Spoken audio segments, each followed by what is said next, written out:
오늘은 단재강세 4478년 배달 4354년 양력 9월 7일 음력 8월 초하루.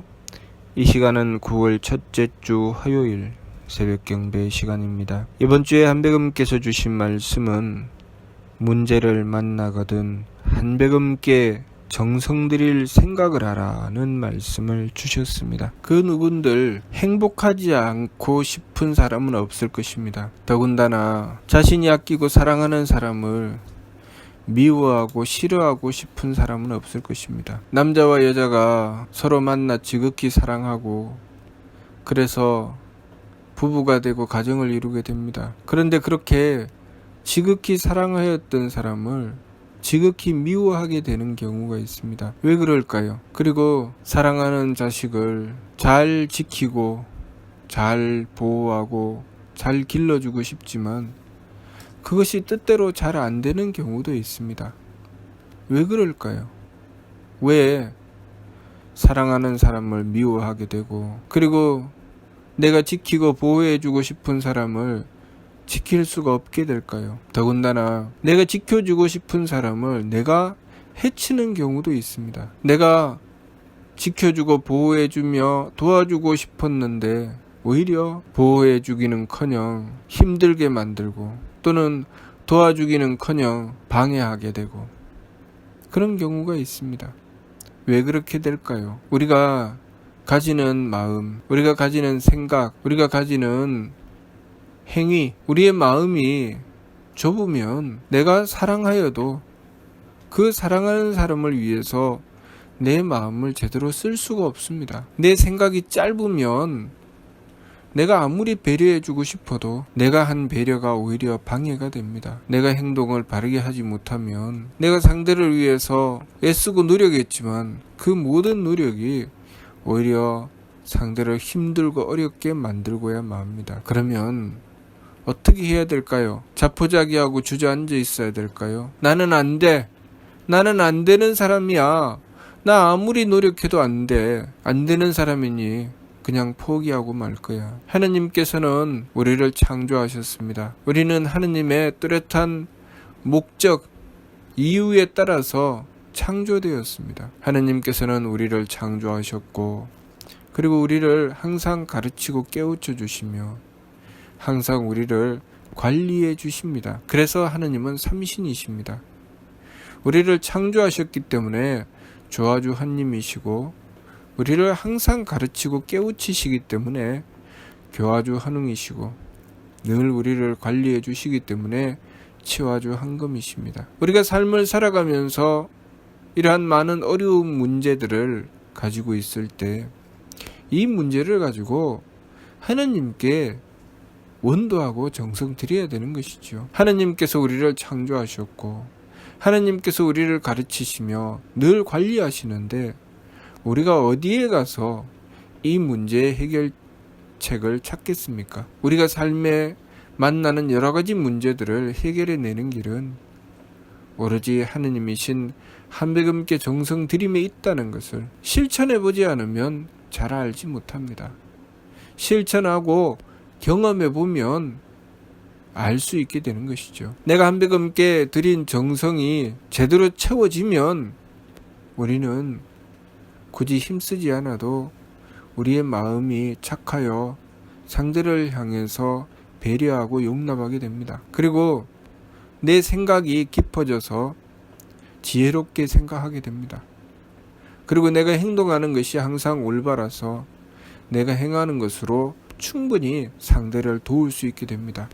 내가 사랑하는 사람을 지켜줄 수 있게 되고 그리고 내가 사랑하는 이들을 보호해 줄 수 있게 됩니다. 분명히 사랑하는데 미워하게 되는 문제를 해결해 나갈 수 있습니다. 하느님께서는 우리를 창조하실 때 하느님께서 가지신 대덕과 대혜와 대력, 그 대덕과 대혜와 대력을 이어받을 수 있도록 우리를 창조하신 것입니다. 그래서 삼위신구 진리운에 우리 사람과 만물이 태어날 때 인물 동수삼진, 사람이나 만물이나 똑같이 세 가지 참됨을 받았다고 하셨습니다.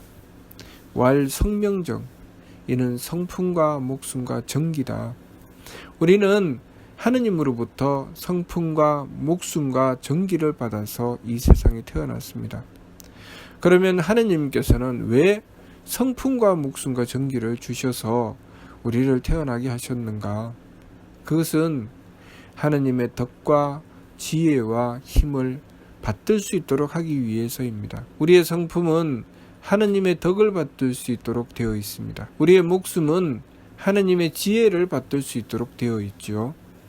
우리의 정기는 하느님의 힘을 받들 수 있도록 되어 있습니다. 우리가 삶을 살아가면서 우리의 삶 속에 일어나는 여러 가지 일들을 만나며 우리는 점점 하느님의 덕을 더 많이 받들고 하느님의 지혜를 더 많이 받들고 하느님의 힘을 더 많이 받드는 존재로 성장해야 됩니다.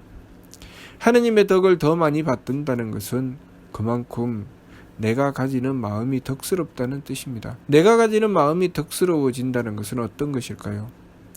어릴 때는 모든 것을 내가 다 차지하려고 욕심을 부립니다. 그러나 점점 나이가 들고 철이 들면 양보라는 것을 할 줄 압니다. 동생에게 양보하고 형에게 양보하며 그리고 엄마 아빠에게 양보하고 그렇게 양보하며 배려하는 삶으로 성장해 갑니다.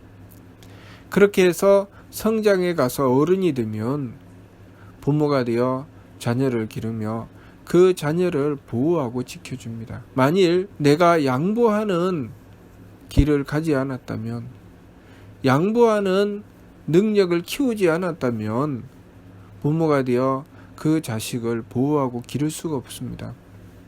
부모가 되어 자식을 기른다는 것은 끊임없는 양보로 이어지기 때문입니다. 스승이 되어 제자를 가르친다고 하는 것은 끊임없는 양보로 이루어지는 것입니다. 지도자가 되어 그 따르는 무리들을, 그 백성들을 지키고 보호한다는 것은 끊임없이 양보하고 배려하는 것으로 이루어지기 때문입니다. 만일 지도자가 양보와 배려를 잊어버린다면 그는 독재자가 될 것입니다. 스승이 제자를 가르침에 양보와 배려를 잃어버리게 된다면 그 스승은 제자를 바르게 가르칠 수가 없게 됩니다. 부모가 되어 자식을 향해서 양보와 배려를 할 줄 모르게 된다면 그 부모는 자식을 온전히 사랑할 수 없게 됩니다. 우리는 그렇게 하느님의 덕을 받들고 그 덕을 점점 키워내는 삶을 살아가는 것입니다. 그렇게 덕을 받들고 덕을 키워내서 상대를 향해서 용납하고 배려해 나갈 때 그 속에 내가 해야 될 일이 존재하게 되는 것입니다. 내가 상대를 배려해야 되기 때문에, 내가 지키고 보호해 주어야 되기 때문에 그 속에 내가 해야 될 일이 있게 되죠. 내가 해야 될 일을 맡아서 행하려고 하니 부모가 되어 부모의 역할을 하려고 하고, 스승이 되어 스승의 역할을 하려고 하고, 지도자가 되어 지도자의 역할을 하려고 하고, 내가 삶을 살아가면서 형이 되었던 아우가 되었던 내가 내 역할을 하려고 하니 그 일을 행해 나가려고 했을 때 필요한 것이 지혜입니다. 그래서 하느님의 지혜를 구하고 그 지혜를 넓혀 나가는 것입니다. 내가 해야 될 일을 행하기 위해서, 마치 연극 배우가 연기를 하는데 내가 맡은 배역을 하기 위해서는 상대가 어떤 배역을 맡고 있는지를 알아야 내 배역을 할 수가 있습니다. 그리고 상대와 내가 주고받는 관계를 알아야 내 배역을 제대로 해 나갈 수가 있죠.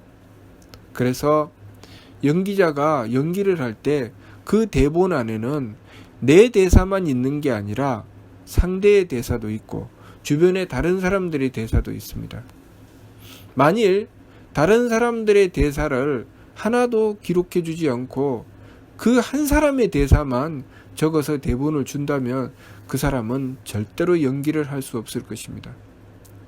우리가 인생을 살아가면서 내 생각만 하면서 살아가게 된다면 우리는 삶의 지혜를 얻을 수 없습니다. 내가 맡은 바, 내 사명, 내 몫을 다하기 위해서는 반드시 지혜가 필요하고 그 지혜라고 하는 것은 살피는 것입니다.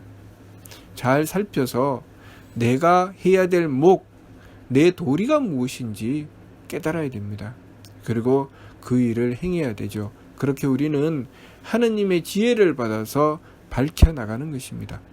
하느님의 지혜를 받아서 밝혀나가며 내 몫을 찾아내고, 부모가 되면 부모의 몫을 찾아서 자녀를 잘 길러내고, 스승이 되면 스승의 몫을 찾아서 제자를 잘 가르치고, 지도자가 되면 지도자의 몫을 잘 찾아서 그 백성들을 지키고 보호하는 것입니다.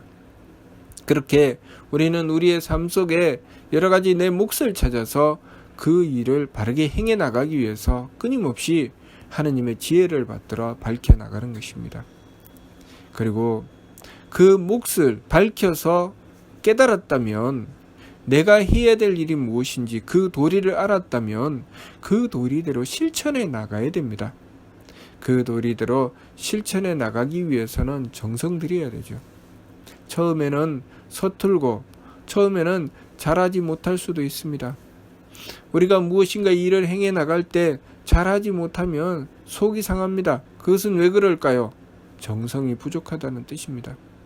정성을 채워야 되는데 우리가 무엇인가 일을 행하는데 서툴다고 해서 에이 나 이거 안 해, 포기하면 정성이 더 이상 채워지지 않기 때문에 그 일은 다시는 할 수 없습니다. 처음에 서툰 것은 당연한 것이고 끊임없이 정성을 들여서 채워나가는 것이 우리가 해야 될 일입니다.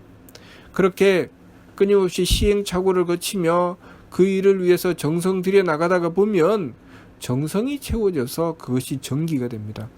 정기가 되었을 때는 유능해집니다. 왜 유능해질까요? 우리가 하느님의 힘을 받는 통로가 정기이기 때문에, 우리가 정성을 들여서 정기를 갖추면 하느님의 힘을 받들게 되는 것입니다. 우리가 내 몫을 다하기 위해서 하느님의 지혜를 구하는 것처럼 내가 지극하게 정성을 들여서 그 정성이 모이고 쌓이면 지성이면 감천이 되어 지극한 정성에 하느님의 힘을 받게 되는 것입니다. 그래서 없던 힘도 나고, 그리고 나 혼자 행해서 이룰 수 없게 되면 누군가가 나를 와서 도와줍니다. 누군가가 나를 와서 도와주는 것이 바로 하느님의 힘입니다.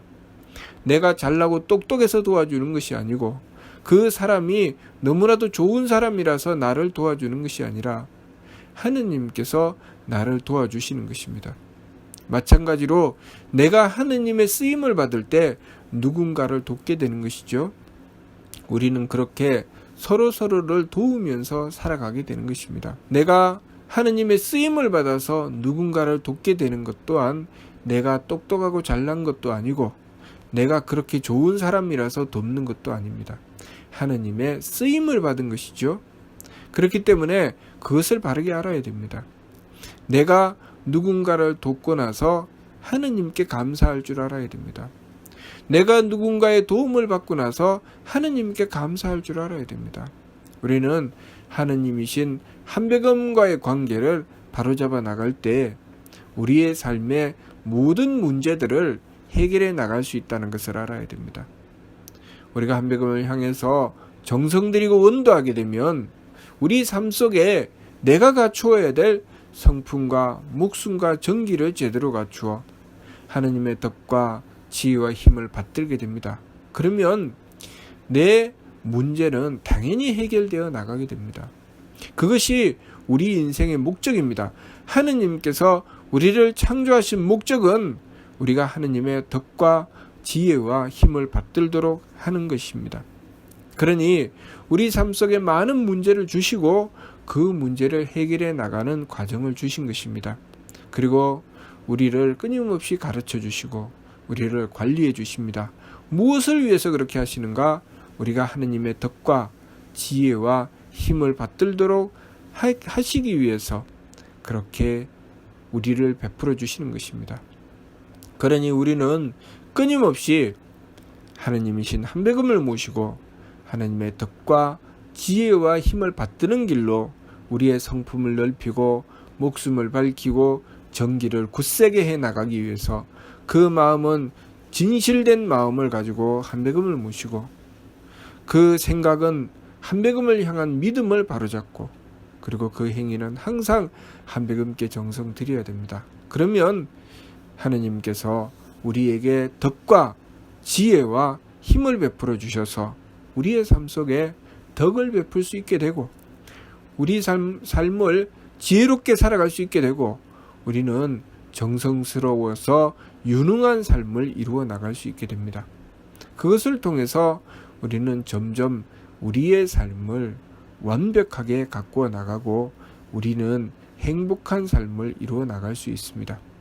그러므로 무엇보다도 중요한 것은 한배금을 모시고 원도하고 정성 드리는 것입니다. 그렇게 한배금을 모시고 원도하고 정성 들여서 우리의 성품과 목숨과 정기를 갖추어 나가는 길에 무엇이 있는가? 바로 지감, 조식, 금촉의 세 법이 있습니다. 진리은활, 지감, 조식, 금촉은 성지원야라는 말씀, 도감의 말씀이 있습니다. 우리가 한배금께 정성 드린다고 하는 것은 한배금의 덕과 지혜와 힘을 받들기 위해서 우리의 심기신의 망령됨을 붙잡는 것입니다. 그것이 지감, 조식, 금촉의 세 법입니다. 감정을 그친다고 하는 것. 왜 감정을 그쳐야 되는가? 하느님의 덕을 받들어야 되기 때문에. 하느님의 덕을 받들어서 내 성품을 넓히고 나에게 다가오는 사람과 만물을 용납해야 되기 때문에 그래서 감정을 그치는 것입니다. 왜 조식을 행해서 숨심을 고르게 하는가? 숨심을 고르게 해서 기운을 가라앉힌 다음에 내 생각을 앞세우는 것이 아니라 하느님의 지혜를 구하기 위한 것이죠. 그래서 기운을 가라앉히는 것입니다. 우리가 내 생각을 앞세우면 기운이 날뛰고 기운이 산란해집니다. 그래서 내 생각은 가라앉히고 고요하게 하느님의 지혜를 구하는 것입니다. 한배금께 원도한다는 것이죠. 그리고 금촉을 행해서 내 마음대로 행하지 않으려고 하는 것입니다. 내 마음대로 행하게 되면 그것은 정성이 아니지요. 정성 들이기 위해서 금촉, 부딪힘을 금하고 우리의 행위를 조심하고 삼가며 매사의 일마다 한배금을 모시고 정성 들여 나가며 그 일을 행해 나가는 것입니다. 무엇 때문에 그렇게 해야 됩니까? 그렇게 매사에 금촉을 행해서 조심하고 삼가서 함부로 행하지 않아서 정성을 들이게 되면 그것으로 정기를 굳게 하고 하느님의 힘을 받들 수 있기 때문입니다. 우리 삶 속에 쓰이는 것은 내가 상대를 위해서 배려할 수 있게 되고 사랑할 수 있게 되고 상대를 지키고 보호해 줄 수 있게 되는 것은 하느님께 받은 덕과 지혜와 힘으로만 가능한 것입니다. 우리가 우리 마음대로 우리 생각대로 내가 평소에 하던 대로 내 마음 편하고 기분 좋고 몸 편한 대로 행하게 되면 그것은 절대로 상대를 위한 배려가 되지 않습니다. 상대를 위해서 배려하고 내가 내 몫을 다하려면 하느님께 덕과 지혜와 힘을 받아야 됩니다. 그렇게 되면 행복한 가정을 이룰 수 있고 그리고 복된 사회를 이루어 살아갈 수 있습니다. 내 인생이 그야말로 성공의 궤도를 달리게 되는 것입니다. 성공의 궤도를 달리기 위해서는 그냥 공짜로 되는 것이 아니라 그만한 정성이 들어가야 되고 그 정성도 바른 곳에 정성 들여야 됩니다. 어디에 정성 들여야 됩니까? 한배금께 정성 들여야 됩니다. 그래서 한배금을 향하여 진심을 가지고 한배금을 향한 믿음을 놓치지 말고 한배금께 정성 들여 나가야 됩니다. 그러면 우리의 삶이 성공 궤도로 달리게 된다는 것, 그것을 우리가 알아야 하겠습니다. 무슨 뜻인지 이해가 됩니까? 마치도록 하겠습니다.